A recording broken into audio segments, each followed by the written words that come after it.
Continuing coverage of those Madison Metro drivers pulling long hours. Madison Metro now looking to better manage its extreme overtime. That after a report showing one of its drivers was the highest earning city employee, making more than $159,000 in 2009. The driver did nothing wrong, according to Metro and union rules, but some are questioning, are the rules right? And they haven't had any accidents, but is it smart to be on the road nearly 80 hours a week for a year? The 19th David Douglas joins us now with more on that. David?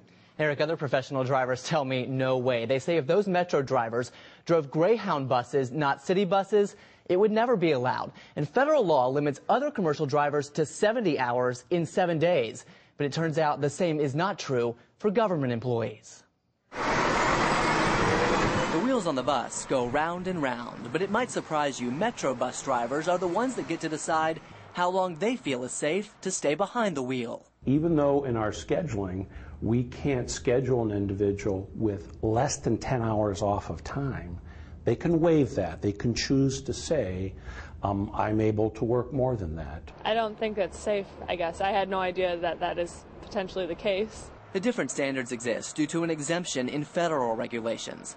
Captain Charles LORENTZ with the State Patrol won't say the practice is unsafe, but tells us the rules are now under federal review. That is what a lot of the challenges to the current federal hours of service is looking at those circadian rhythms and sleep patterns, and does a nap refresh you as much as an 8-hour, a block of 8 hours sleep. At this truck stop along I-90, truckers stop to take their rest breaks, and some feel that rest is critical for everyone who's on the road.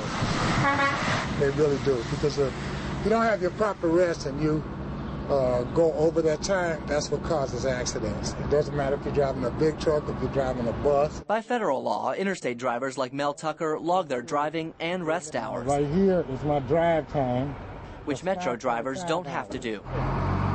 Tucker believes even though Metro drivers who worked extremely long hours have good safety records, good luck only lasts so long. But sooner or later, it's going to catch up, and what's going to happen? Your body's going to turn off and you're going to go to sleep. Metro says its goal is safety, and so far they've met it. But others caution their drivers, no matter how good, aren't superheroes. But they are just as you and I would assume they'd be subject to the same type of needed periods of rest in order to operate a commercial motor vehicle safely. Metro tells us it's trying to get a handle on all that overtime, caused in part by the large amount of family medical leave being taken. It is currently in negotiation with the drivers' union for a new contract. David, just curious, how do other Metro drivers feel about these long hours these guys are working? Well, for example, one driver praised them for their work, but acknowledged they must be tired. He told me, Eric, wouldn't you be? The night team's David Douglas reporting tonight. David, thank you.